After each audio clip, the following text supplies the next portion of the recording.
मेरा नाम अजीत है। मैं एक ड्राइवर था। मेरे पिता एक बड़े बंगले में चौकीदार का काम करते थे।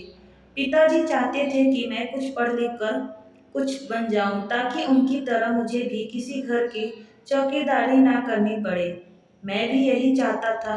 मैंने 10वीं का इम्तिहान पास किया, लेकिन तभी पिताजी की तबीयत खराब होने रहने लगी। काम के दौरान कमजोरी और बीपी लो होने की समस्या से वह परेशान रहने लगे। धीरे धीरे उनकी दिक्कत इतनी बढ़ गई कि वह बेहोश भी होने लगे।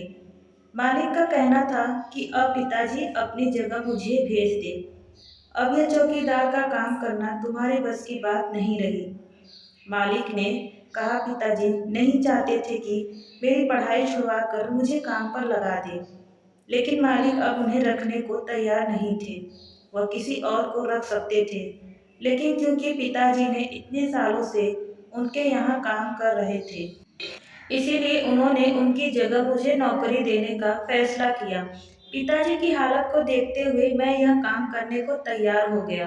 पिताजी ने मुझसे वादा लिया था कि मैं इसके साथ साथ अपनी पढ़ाई भी जारी रखूंगा। मुझे पिताजी के हर जगह नौकरी करते हुए तकरीर 1 साल हो गया था।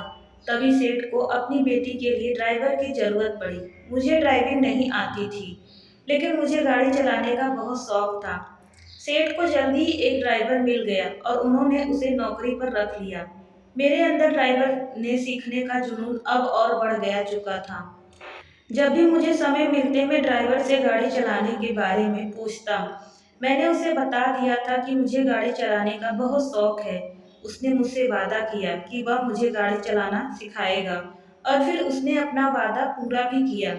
कुछ ही महीना में मैं गाड़ी चलाना सीख लिया। बंगले में तो ड्राइवर की कोई जगह खाली नहीं थी, लेकिन मुझे जल्द ही उससे बड़े बंगले में नौकरी मिल गई। मैं चौकीदारी छोड़कर ड्राइवरी करने लगा। यहाँ तनख्वाह भी अच्छी थी और सुविधाएं भी ज़्यादा थी, लेकिन मैं अपने पिताजी से किया वादा नहीं निभा सका।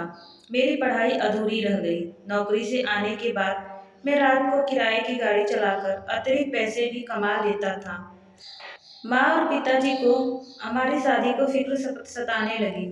वह जोर शोर से हमारी रिश्तेदारी में मेरे बराबर की कोई लड़की ढूंढने लगे, लेकिन वहाँ कोई उपयुक्त लड़की नहीं मिला। कुछ लड़कियाँ उम्र में मुझे काफ़ी बड़ी थी, तो कुछ बहुत छोटी थी। अब रिश्तेदारी से बाहर लड़की ढूंढने जाने लगे। परिवार से बाहर रिश्ता ढूंढना मुश्किल था। माँ और पिताजी का दिल किसी दूर दराज के लोगों की लड़की के लिए तैयार नहीं हो रहा था। पूरे शहर में तलाश के बाद माँ और पिताजी को मेरे मोहल्ले में रहने वाली सीमा आंटी की बेटी पूनम पसंद आई। पूनम में वह सारी खूबियाँ थी जो एक अच्छी बहू में होनी चाहिए। मेरे माँ बाप ने रिश्ता तय करने में जरा भी देर नहीं की और जल्द ही शादी का तारीख भी तय कर दी। इस तरह से पूनम विदा होकर मेरी जिंदगी में आ गई। पूनम के आने से मेरी जिंदगी में काफी बदलाव और खुशियाँ आ गई थी। वह बहुत ही अच्छे तौर तरीकों से रहने वाली समझदार लड़की थी। ना तो उसकी बहुत ज्यादा ख्वाहिश थी और ना ही कोई खास हसरतें। उसने मेरे माँ बाप को आते ही अपना बना लिया था और इस घर को भी अपने घर की तरह सजना संवरना शुरू कर दिया था। माँ पिताजी जैसी बहू की सोच लाए थे, वह बिल्कुल वैसे ही निकली। मैं भी उसे देखा ही रह जाता था। वह इतनी समझदारी की बातें करती कि मैं घंटे उसे सुनता रहता। शायद वह मुझसे ज्यादा पढ़ी लिखी थी, इसीलिए उसमें समझदारी भी ज्यादा थी, जो मुझे हैरान करती थी। उसका ईरान भी बहुत अच्छा मजबूत था। वह भगवान से पूरा विश्वास रखती थी और हर रोज पूरे मन से उनकी पूजा करती थी। इसके अलावा अक्षर मंदिर भी जाती और जितना उसकी हैसियत में होता उतना गरीबों में दान भी करती। हमारे परिवार बहुत अच्छा धार्मिक नहीं था। मैं पूजा पाठ तो करता था, लेकिन कई बार आलस कर जाता था। हालांकि मेरे मन में हमेशा यह बात रहती कि मुझे रोजाना पूजा करनी चाहिए, मगर कई कोशिशों के बावजूद भी यह मुझे हो नहीं पाता था। जब से पूनम घर आई थी, धीरे धीरे उसे देखकर मैं भी उसके साथ मंदिर जाने लगा था। अब तो ऐसा हो गया था कि अगर मैं काम से सिलसिले में कहीं बाहर जाता और मुझे कोई मंदिर दिख जाता, तो मैं वहां भगवान के दर्शन के लिए जरूर चला जाता था। इतना बड़ा बदलाव सिर्फ पूनम की वजह से ही मुमकिन हो पाया था। जिस बंगले में मैं नौकरी करता था, वहाँ के साहब चाहते थे कि मैं उनके घर के सर्वे क्वार्टर में रहने लगूं और अपनी पत्नी को भी वहीं ले आऊं। मेरे वहाँ रहने से उन्हें काफ़ी सहारा महसूस होता था, लेकिन मैं अपने माँ बाप को इस उम्र में अकेला कैसे छोड़ सकता था। मैं उनकी इकलौती औलाद और उनके बुढ़ापे का सहारा था। मेरे मालिक का नाम उमेश पटेल था। उनके दो बेटे और एक बेटी थी, लेकिन उनके दोनों बेटे विदेश में रहते थे। यहाँ सिर्फ उनकी बेटी उनके साथ रहती थी। साहब अपनी पत्नी को गुजर जाने के बाद बहुत अकेले पड़ गए थे। उनकी पत्नी की बीमारी के दौरान मैं ही उन्हें अस्पताल ले जाया करता था, वहाँ ठहरता था। इसी वजह से सब साहब मुझे काफ़ी करीबी हो गए थे। वह मुझे अपने दिल की बातें भी कर लेते थे और अपना सुख दुख भी बांट लेते थे। मैं उनकी बातें सुनकर उन्हें तसल्ली देने की कोशिश करता। उनके बेटे के पास इतना भी समय नहीं था कि वह अपने माता पिता को रोज फोन करके हाल चाल पूछ सके। यहाँ तक कि अपनी माँ के अंतिम संस्कार पर भी वे लोग सिर्फ फॉर्मेलिटी निभाने के लिए आए थे। जैसे उन्होंने रीत रिवाज पूरे किए, वह तुरंत यहाँ से वापस चले गए। साहब की बेटी भी अपनी मर्जी से जीती थी। वह अक्सर मन कर घर से बाहर निकल जाती थी। मैं अपने माँ बाप का अकेला छोड़कर अपनी पत्नी को लेकर सर्वे क्वार्टर में रहने के लिए नहीं जाना चाहता था। पहले तो मैं साहब को टालता था रहा, लेकिन जब उन्होंने अपनी जिद पर ज़्यादा जोर दिया तो मुझे उन्हें बताना पड़ा कि मैं अपने माता पिता का इकलौता बेटा हूँ, उन्हें अकेला नहीं छोड़ सकता। मेरी यह बात सुनकर साहब खामोश हो गए, मगर कुछ देर बाद उन्होंने मुझे एक पेशकश की, अगर तुम चाहो तो अपने माँ बाप को भी साथ ला सकते हो। हमारा सर्वे क्वार्टर पूरा खाली है और वहाँ कोई और नहीं रहता। वहाँ दो कमरे हैं, एक में तुम्हारे माँ बाप रह सकते हैं और दूसरे में तुम अपनी पत्नी के साथ। साहब के इस पेशकश की सुनकर मैं कुछ हैरान होगा, क्योंकि यह बात बहुत बड़ी थी। मैंने अपने माँ बाप को इस बारे में बात की तो वह भी तैयार हो गए। पिताजी अब ऐसे भी कोई काम काज नहीं करते थे, तो वह यहाँ रहे या वहाँ, उनके लिए कोई फर्क नहीं पड़ता था। मैंने अपने पिताजी का घर किराए पर दे दिया और अपनी पत्नी और माता पिता के साथ आपके बंगले में सर्वे क्वार्टर में शिफ्ट हो गया।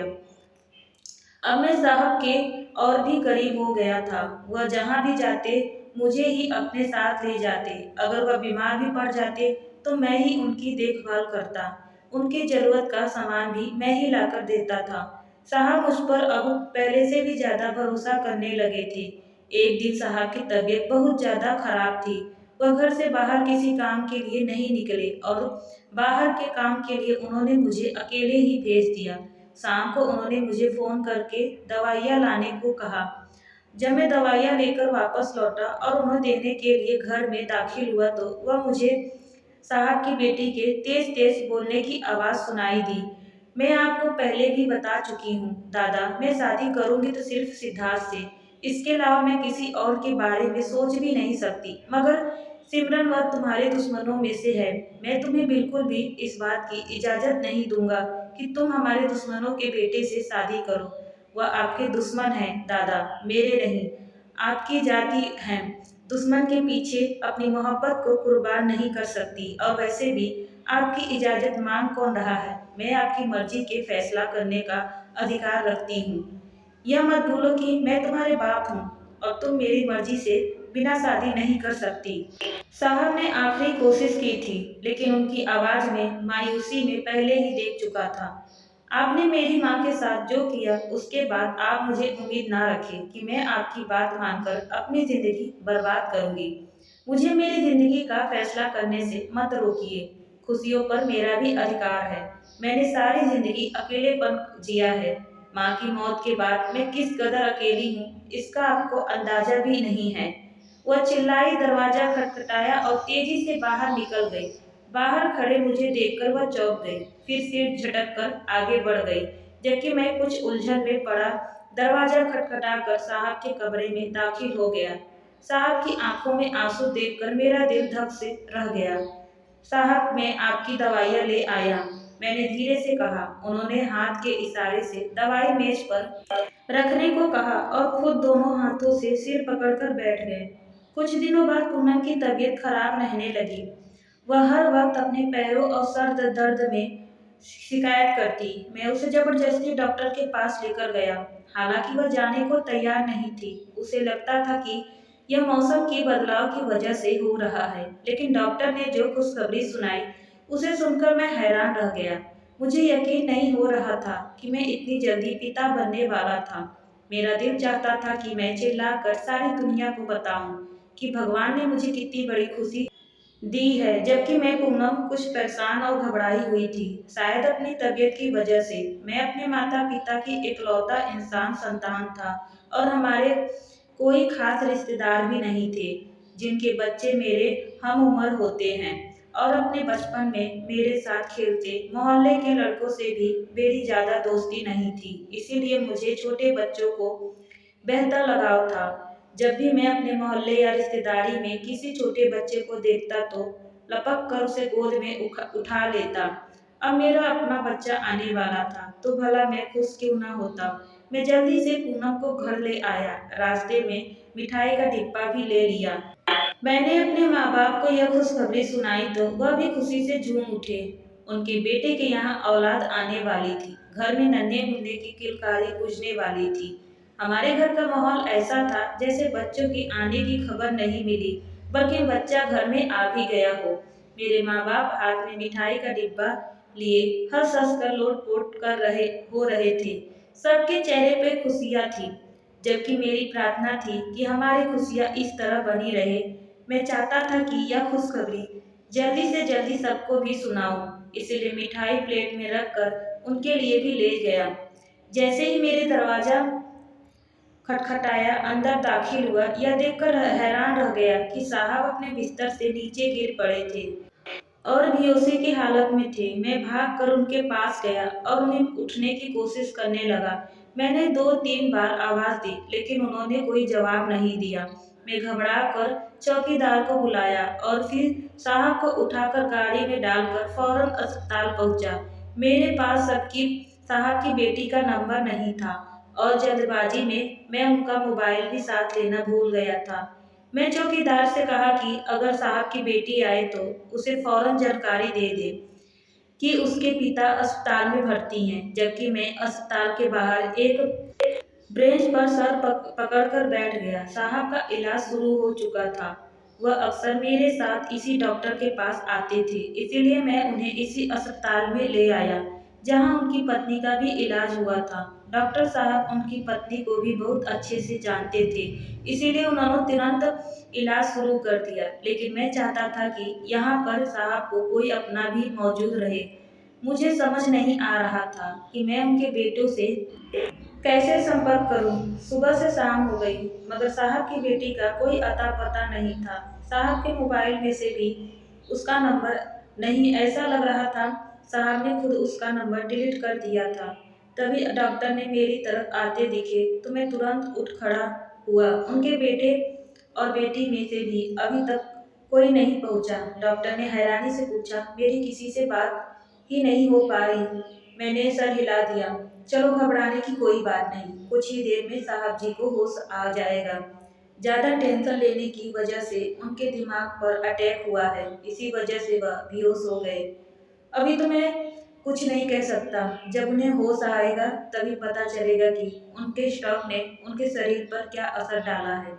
तुम फिक्र मत करो, वह कुछ ही देर में होश में आ जाएंगी।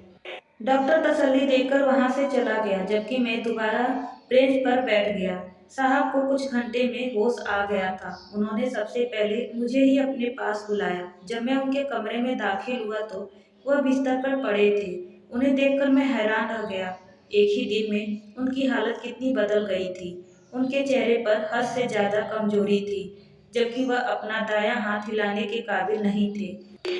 उनका दायां हिस्सा एक तरह से बिल्कुल बेजान हो गया था। उनके बाजू बिल्कुल मरा हुआ था और वह बिस्तर पर पड़ी मेरी तरफ देख रहे थे। साहब जी, मुझे अपने बच्चों का कोई नंबर दे दीजिए ताकि मैं उन्हें फ़ोन करके यहाँ बुला लूँ। मैं उनके पास पहुँचते ही कहा, लेकिन उन्होंने हाथ के इशारे से मना कर दिया। उनमें से किसी को भी मेरे बारे में बताने की कोई ज़रूरत नहीं है। वह तीनों ही निकम्मे औलाद हैं जो अपनी माँ पर गए हैं। जैसे उनकी माँ बेवफा थी, वैसे ही वह तीनों भी धोखेबाज निकले। मैंने उन्हें इतने प्यार से पाल पोस कर बड़ा किया था, लेकिन क्या पता कि कल को यह वही मुझसे नफरत करेंगे। साहब ने पहली बार अपनी पत्नी का जिक्र किया था। वह मुझसे काफी करीब थे और अपना दुख दर्द मुझसे साझा करते थे, लेकिन आज तक उन्होंने कभी अपनी पत्नी के बारे में कुछ नहीं कहा था।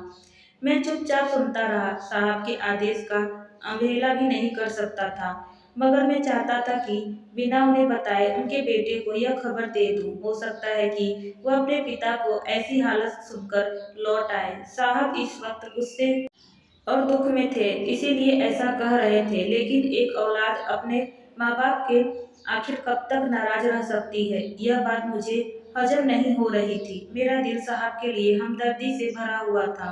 तुम एक काम करना, जैसे ही मेरी तबीयत बेहतर हो, वह एक वकील को बुलाना। मैं अपनी जायदाद और मकान का फैसला करना चाहता हूँ। साहब ने कहा। मैं यह सुनकर सन्न रह गया। फिक्र मत कीजिए, बस आप एक बार ठीक हो जाइए, उसके बाद खुद सारे मामले का फैसला कर लीजिएगा। जल्दी से ठीक होकर घर चलिए। मैं उन्हें तसल्ली दी तो उन्होंने खामोश से अपनी आंखें बंद कर ली, मगर उनकी आंखों में से गिरते आंसू साफ देख सकता था। भगवान ने जल्दी से मुझे एक प्यारा सा बेटा दिया। मेरी खुशी का कोई ठिकाना नहीं था। मुझे ऐसा लग रहा था जैसे मैं हवा में उड़ रहा हूँ। मैं अस्पताल से ही फोन कर कर अपने माता पिता को यह खुशखबरी सुना दी। वह कुछ देर में ही दौड़े चले आए। हम सब बहुत खुश थे। भगवान ने हम पर बहुत बड़ा उपकार किया था। मेरी पत्नी की तबीयत बिल्कुल ठीक थी। मुझे तो सब्र ही नहीं हो रहा था। मैं चाहता था कि मेरा बेटा जल्दी से बड़ा होता, कि मैं उसके साथ खेलूं, उसे कंधे पर बैठाकर घुमाऊं, मगर मेरी खुशियों को ना जाने किसकी नजर लग गई थी। मेरा बेटा 2 साल का हो गया था। एक दिन वह खेलते खेलते अचानक से गिर गया और बेहोश हो गया। मैं डर गया। मैं तुरंत उसे अस्पताल लेकर भागा।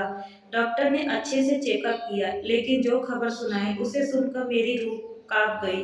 तुम्हारे बेटे के दिल में छेद है, जिसकी सर्जरी करनी होगी। सर्जरी के अलावा और कोई इलाज नहीं है, लेकिन अभी उसकी उम्र कम है, इसीलिए इसे थोड़ा और बड़ा होने दो।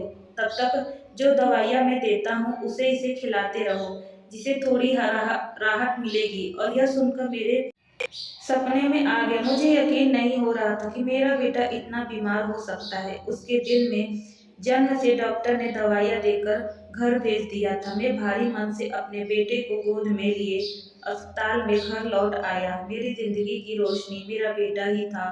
मैं उसकी जान बचाने के लिए कुछ भी कर सकता था। मुझे अपने बेटे की बीमारी के बारे में सबको बताने का मौका नहीं मिला। मैं इतना दुखी था कि 2 दिन तक अपने कमरे से बाहर ही नहीं निकला, बस अपने बेटे को गोद में लिए बैठा रहा। साहब ने भी मुझे नहीं बुलाया। मैं अपने बच्चों से अलग होने के बारे में सोच भी नहीं सकता था। काश मैं किसी तरह अपना दिल निकालकर अपने बच्चों के दिल में लगा सकता, लेकिन ऐसा मुमकिन नहीं था। अगर होता तो मैं यह काम सबसे पहले कर लेता। तीसरे दिन मैं हिम्मत करके बाहर निकला। मैं चाहता था कि साहब को जाकर अपने बच्चों की बीमारी के बारे में बताऊं, लेकिन मुझे यह मौका ही नहीं मिला। साहब तो अब इस दुनिया में नहीं रहे। चौकीदार ने मुझे यह खबर दी तो मैं हैरानी से उसे देखने लगा। कल रात साहब की बेटी आई थी। वह उन्हें अस्पताल ले गई थी। उनकी तबीयत बहुत खराब थी और अभी कुछ देर पहले ही उनके मरने की खबर आई है। मुझे यकीन नहीं हो रहा था कि साहब इतनी जल्दी हमें छोड़कर चले गए।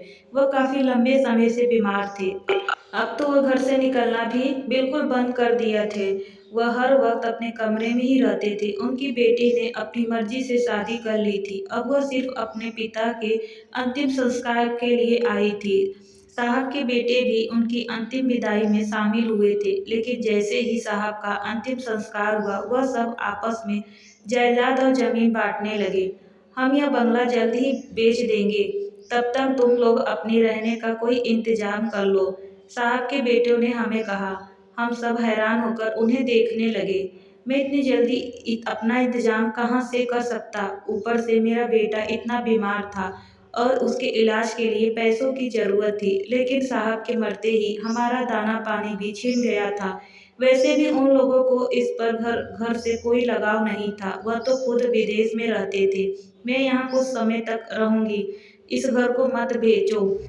जब मैं इस घर को खाली करूंगी तभी इस बंगले को बेचना। साहब की बेटी ने कहा तो मेरे दिल की कुछ तसल्ली मिली। उसके भाइयों ने भी हामी भर दी। ठीक है, जब तक चाहो रह सकती हो, हमें कोई ऐतराज नहीं, उन्होंने कहा। मैं उम्मीद भरी नजरों से साहब की बेटी की तरफ देखने लगा कि शायद उसे नौकरों की जरूरत पड़े और वह हमें यहाँ रहने दे, जिससे हमारी नौकरियां सुरक्षित रहें।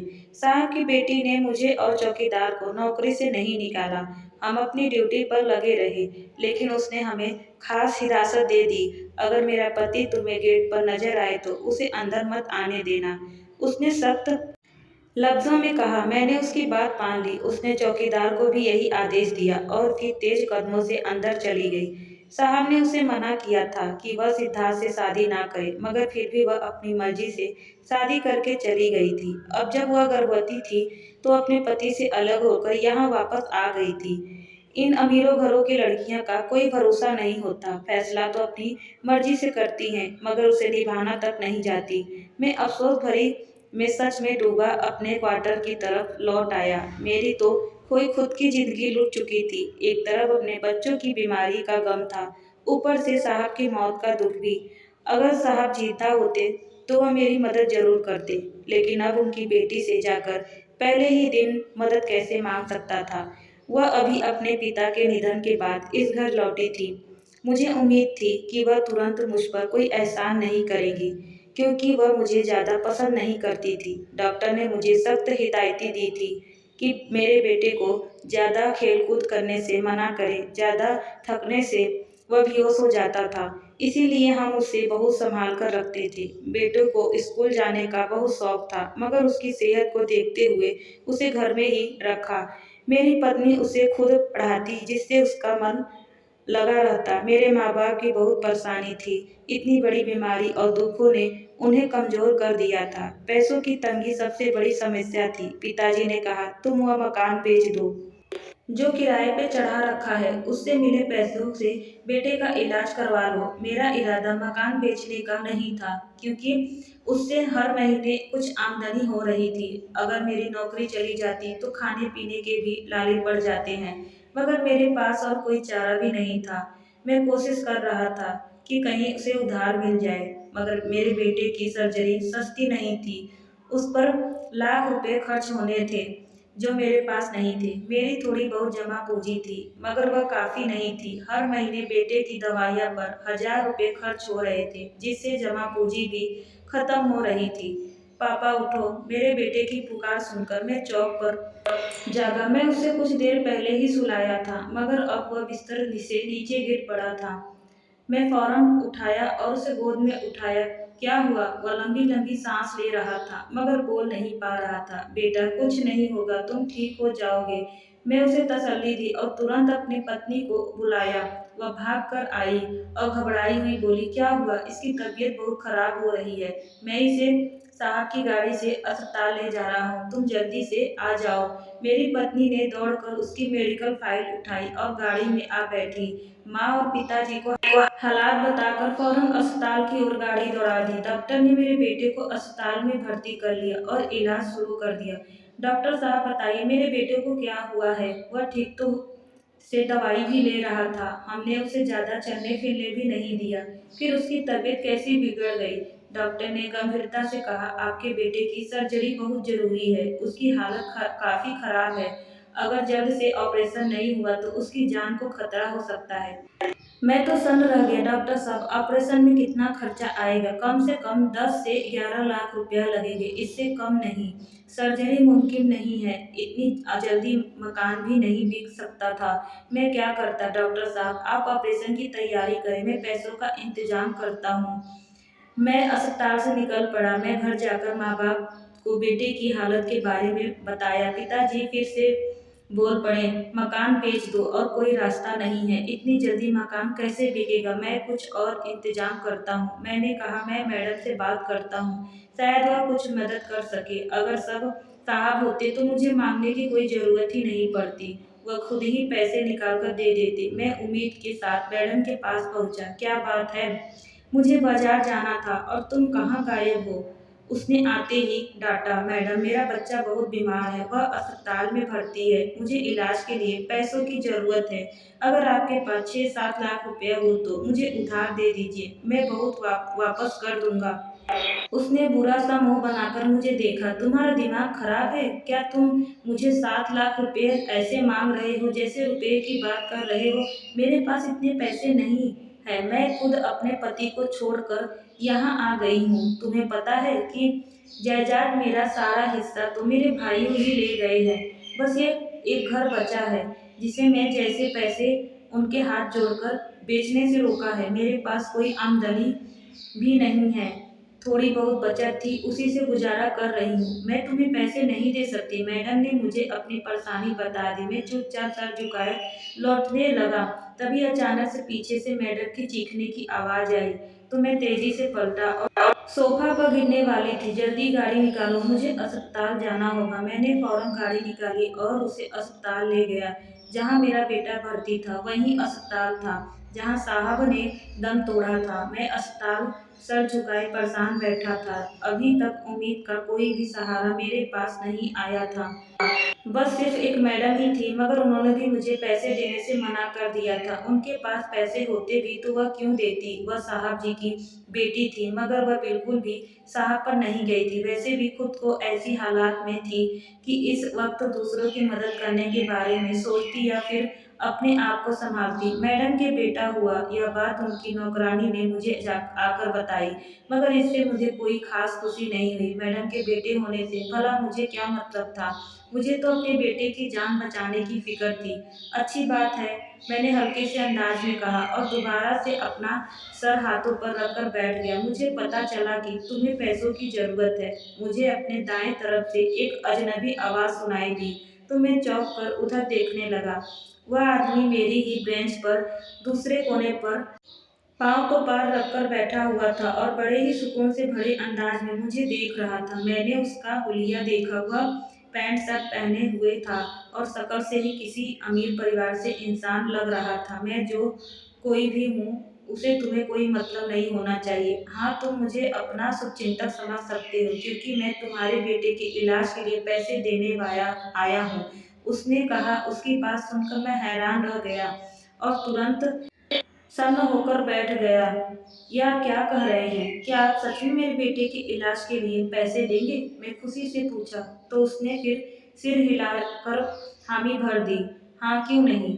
5-6 लाख तो क्या, मैं तुम्हें 11 लाख देने को तैयार हूँ क्योंकि ऑपरेशन के बाद भी तो उसके इलाज के लिए पैसों की जरूरत पड़ेगी। बाकी का पैसा उस पर वक्त काम आएगा। उसने कहा। मैं आपकी एक एक पाई लौटा दूंगा, मैंने जज्बाती आवाज में कहा। मेरा दिल उम्मीद से भरा उठा। अरे नहीं नहीं, इसकी कोई ज़रूरत नहीं है, मैं तुमसे पैसे वापस नहीं मांगूंगा, उसने नरम आवाज में कहा। तो मैं और भी ज़्यादा हैरान रह गया। यह आप क्या कह रहे हैं? मैं तो आपको जानता भी नहीं हूँ और आप मेरी इतनी मदद करोगे तो फिर पैसे क्यों ना दूँ? मैं तुम्हारी मदद इसलिए कर रहा हूँ क्योंकि इसके बदले में तुम्हें मेरा एक काम करना होगा, उसने कहा। तो मैं हैरान रह गया। कैसा काम? मैं हैरानी से पूछा। तुम्हारी मैडम के यहाँ बच्चा पैदा हुआ है, मुझे बस वह बच्चा लाकर दे दो, मैं तुम्हें 11 लाख रुपए नगद इसी वक्त दे दूंगा, उसने कहा। तो मैं हैरान सन रह गया। पर आप है कौन?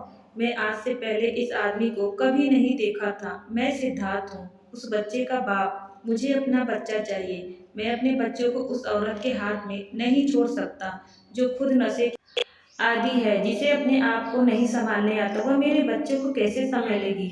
लेकिन यह बहुत बड़ा जुर्म है। मैं एक माँ से उसका बच्चा कैसे छीन सकता हूँ? मैं सोच भी नहीं सकता। ज़्यादा मत सोचो, अपने बच्चों की ज़िंदगी के बारे में सोचो। वैसे भी तुम बच्चा चुराकर उसकी ज़िंदगी बर्बाद नहीं कर रहे हो, बल्कि वह तो सुरक्षित हाथों में होगा, अपने पिता के पास। मैं हैरान और परेशान था। मैं ऐसा कैसे कर सकता था? मैं वह बच्चा उठाकर साहब को कैसे दे सकता था? मुझे कुछ समझ में नहीं आ रहा था। मगर फिर मैं अपने बेटे की मोहब्बत के सामने हार गया। मैं अपनी पत्नी की आंखों से बहते आंसुओं के सामने बेबस हो गया। मैं अपने बेटे की उम्मीदों का सहारा बन गया था। मेरा बच्चा हम चार लोग की मुस्कुराहट थी। उसे कैसे जाने देता। मैं वही किया जो एक मजबूर बाप कर सकता था। मैंने मैडम का बच्चा उठाकर उसके बाप को सौंप दिया। मैडम को खबर भी नहीं हुई। मैं आसानी से उनके कमरे तक जा सकता था। घर से कोई भी सामान मंगवाया होता तो मैं ही मैडम के कमरे में इसमें देने जाता। मैडम बाथरूम में गई तो मैंने बच्चा उठाया और सिद्धार्थ को सौंप दिया। यह काम मेरे लिए कुछ मुश्किल साबित नहीं हुआ। सिद्धार्थ तुरंत बच्चे को लेकर अस्पताल से निकल गया। कुछ ही देर बाद अस्पताल में हड़कंप मच गया। मैडम का बच्चा अस्पताल से गायब हो गया है। यह कैसे मुमकिन था। अस्पताल के लोग घबरा गए। पुलिस को बुला लिया गया। मेरे बच्चे के किसने चुराया है। मुझे बताओ, मेरे बच्चे को किसने चुराया है। मैडम गम के शिकवत से बेहाल थी। मैं जानता था कि मैं बहुत बड़ा जुर्म किया था, मगर मैं क्या करता। मेरे पास और कोई रास्ता नहीं था। मैडम चीखें मुझसे बर्दाश्त नहीं हुई तो मैं कमरे से बाहर निकल आया। मेरे बेटे का ऑपरेशन शुरू हो चुका था। मैं उसकी जिंदगी के लिए दुआएं मांग रहा था। भगवान के आगे सर झुकाए बैठा था। हे भगवान, मेरे बच्चे को बचा लो। पुलिस अस्पताल में चारों तरफ पूछताछ कर रही थी, मगर मेरे बच्चे को ऑपरेशन जारी था, इसीलिए कोई मेरे पास नहीं आया और मुझे कोई सवाल जवाब नहीं किया। जल्द ही पुलिस को बच्चे का सुराग मिल गया। बच्चा उसके बाप के पास है। वह बाप ही उसे उठाकर ले गया था। हम आपसे इस तरह से बच्चा लेकर आपको नहीं दे सकते। आपको अदालत में जाना होगा। पुलिस ने मैडम से कहा। सिद्धार्थ बहुत अमीर था, जबकि मैडम के पास कोई सहारा नहीं था। मैडम के भाई भी उसका साथ देने के लिए तैयार नहीं थे, इसीलिए मैडम के लिए बच्चा वापस लेना बहुत मुश्किल था। मेरे बेटे के ऑपरेशन को कई घंटे गुजर चुके थे। डॉक्टर अब तक कोई कुछ नहीं बोले थे। मैडम अस्पताल से घर जाने के लिए निकली तो मेरे पास रुकी। मैंने सुना तुम्हारे बेटे का ऑपरेशन जारी है। उन्होंने मेरी तरफ देखे बिना पूछा। मैं चुपचाप खड़ा हो गया। तुम्हारे पास ऑपरेशन के पैसे कहाँ से आए। उनका यह सवाल सुनकर मेरे होश उड़ गए। मेरे पास उनके सवालों का कोई जवाब नहीं था। मैं सर झुका लिया। वह कुछ पल मुझे देखती रही, फिर आगे बढ़ गई, लेकिन सर्जरी कामयाब नहीं रही। डॉक्टर ने 48 घंटे के बाद मेरे बेटे की मौत की खबर दी। मेरा दिल चाहता था कि मैं खुद को खत्म कर लूं, लेकिन फिर मैं अपने बूढ़े माँ बाप को और पत्नी के बारे में सोचा। हम सब की खुशियाँ हमसे रूठ गई थी, मगर जीने के लिए हिम्मत रखना जरूरी था। पिता ने मेरी हिम्मत बनाई। सिद्धार्थ से मिले पैसे से मैंने एक टैक्सी खरीद ली। अब मैं टैक्सी चलाने लगा। इसी से हमारा गुजारा होने लगा था, मगर हमारी जिंदगी से खुशियाँ हमेशा के लिए चली गई थी। मैं एक दिन अस्पताल के बाहर सवारी के इंतजार में खड़ा था। तभी एक औरत ने अपने बच्चे को लेकर टैक्सी में सवार हो गई। उसने उस वक्त बुर्का पहना हुआ था। उसने मुझे अगले स्टॉप पर चलने को कहा तो मैं गाड़ी चला दी। रास्ते में उस औरत ने मुझे गाड़ी रोकने के लिए कहा। आप यहाँ गाड़ी रोक दीजिए, मैं जरा खाना लेकर आती हूँ। वह बोली तो मैं गाड़ी रोक दी। वह अपना बच्चा गाड़ी में छोड़कर खाना लेने चली गई, मगर काफी देर के बाद वापस नहीं लौटी तो मैं चौंक गया। वह अपने बच्चे को छोड़कर भाग गई थी। मैं होटल के अंदर उसकी तलाश करने गया, लेकिन अगर वह वहाँ होती तो मुझे दिखती। वह दूसरे दरवाजे से निकलकर जा चुकी थी। मजबूरन मैं टैक्सी चलाता हुआ घर आ गया और बच्चा लाकर अपनी पत्नी के हवाले कर दिया। यह क्या है? वह हैरानी से बोली। कोई औरत टैक्सी में अपना बच्चा छोड़कर चली गई। मैं पत्नी को बताया तो वह चौंक गई। उसने तुरंत ही बच्चे की चादर हटाकर देखा और एकदम से पीछे हट गई। मेरी जान भी निकलने लगी। उस बच्चे ने तो हमारे ही बच्चों के कपड़े पहने थे। मेरा बेटा पैदा हुआ था तो ऐसे ही छोटे कपड़े उसके भी थे। हम अपने बच्चों का सारा सामान मैडम के घर छोड़कर चले गए आए थे। उसके सारे कपड़े संभाल कर मैडम की सर्वे क्वार्टर में रखे थे। उसकी कोई भी चीज किसी को नहीं दी थी। उसकी मौत के बाद हम लोग वापस पलट कर गए ही नहीं थे। यह सब क्या है? यह कपड़े तो मेरे बेटे के हैं। क्या भगवान ने हमें अपना बेटा वापस लौटा दिया है? मेरी पत्नी की आंखें जगमगाते हुए लगी थी तो हैरानी से उसे देखने लगा। यह क्या कह रही हो तुम? यह हमारा बच्चा नहीं? तभी दरवाजे पर दस्तक हुई।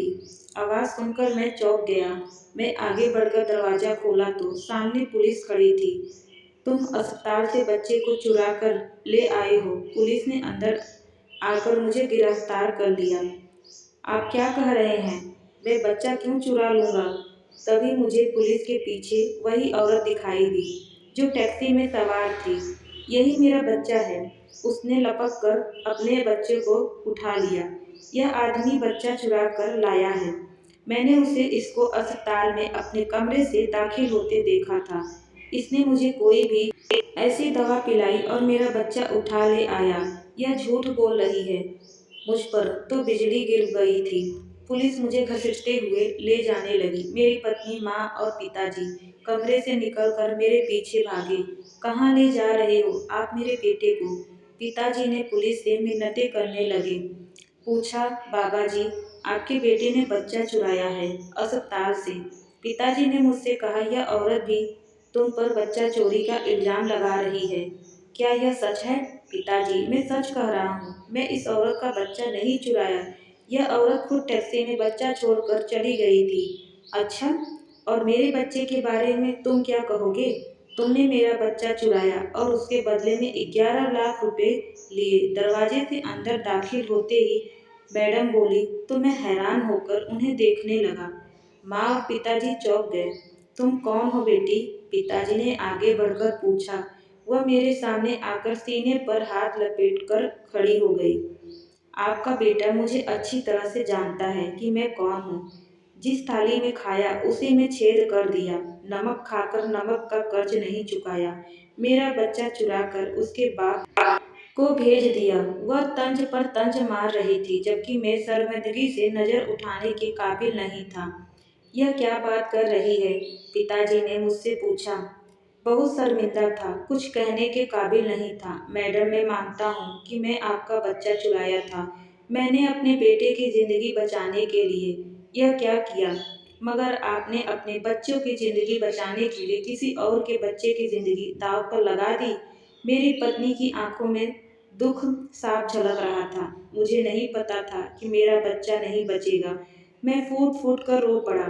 फिर भी इतने छोटे बच्चों को माँ से अलग नहीं करना चाहिए। सिर्फ माँ के साथ बल्कि बच्चों के साथ भी बहुत गलत था। मुझे यकीन नहीं होता कि आपने हमारे बेटे की ज़िंदगी बचाने के लिए ऐसा किया। मेरी पत्नी को मेरे इस कारनामे पर विश्वास नहीं हो रहा था। तुम अपने मुंह से मान चुके हो कि तुमने बच्चा चुराया था, तो फिर इस बच्चा भी तुमने ही चुराया होगा। सिपाही बोला, नहीं इंस्पेक्टर, यह बच्चा इसने नहीं चुराया। मैडम ने सच बताया। दरअसल मैं इसे सच में उगलवाने और इसका जुर्म कबूल करवाने के लिए यह सब कुछ कर रही थी। यह मेरी नौकरानी है और यह बच्चा इस नौकरानी का है। इस व्यक्ति ने मेरा बच्चा चुराया था, मगर मेरे पास ना तो कोई सबूत था और ना ही कोई गवाह। मेरे पति ने मुझे बच्चों की शक्ल तक नहीं देखने दी क्योंकि वह बहुत पैसे वाला है। मैं अपने बच्चों को देखने के लिए तड़प रही थी, मगर मुझे पता चल गया था कि मेरे कमरे में बच्चा कौन चुराया सकता है, लेकिन मेरे पास इसके खिलाफ कोई सबूत नहीं था। इसीलिए मैंने यह सब किया ताकि यह अपने जुर्म की सजा पा सके। मैं अपने पति को तो उसके जुर्म की सजा नहीं दिलवा सकती, मगर इस इंसान को दिलवा सकती हूँ। आखिर इसने ही मेरा बच्चा उठाकर उसे तक पहुँचाया था, वरना मैं इसे अपने कमरे में कभी घुसने ही नहीं देती। आप इसे गिरफ्तार कर लीजिए। इसने एक माँ को उसके बच्चे से अलग किया है। मैडम बोली तो पुलिस मुझे घसीटते हुए अपने साथ ले गई। अब की बार माँ, पिताजी और पूनम में से कोई भी मेरे पीछे नहीं भागा। मैं अब जेल में पड़ा अपने उस गुनाह की सजा काट रहा था जिसे काटने से मुझे कोई भी हासिल न हुआ। शायद भगवान मुझे मेरे इस गुनाह के लिए माफ़ कर दे। अगर आपको यह कहानी पसंद आई हो तो हमारे चैनल को सब्सक्राइब कर लीजिए। वीडियो को लाइक शेयर करना मत भूलिएगा। ऐसे ही कहानी सुनने के लिए चैनल पर बने रहिएगा। फिर मिलते हैं एक नई कहानी के साथ। तब तक के लिए धन्यवाद।